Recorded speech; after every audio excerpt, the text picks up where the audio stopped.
Bu joylar nega buzilyapti desanglar, hozir hammasini aniqlashtiramiz.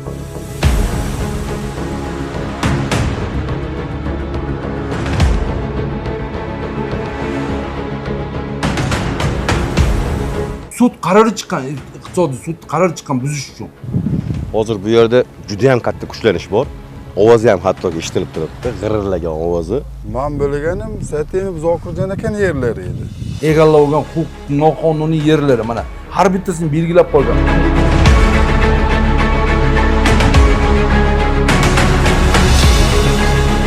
Ertaga kech qilib mashadan o'shagacha 100 metrdan shu joyi kovlab, ashaqqa pastlikka turg'izib, tekizlab joy qildi. Hokim tomonidan menga berilgan.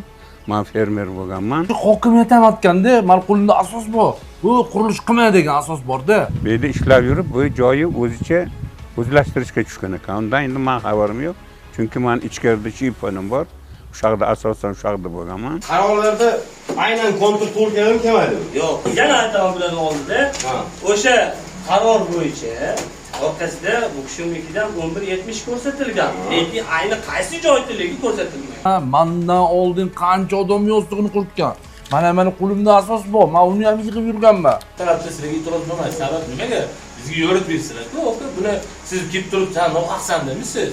17-yilgacha qancha odam qon ichganda, 10-yildan 17-yilgacha. Yana oxiri sudlanishgan 7 yil suruvga. Sanmas, chaqirasiz. Nima ishlaydi sizda? Bir tarafdan yakunlanmaymiz siz-ku.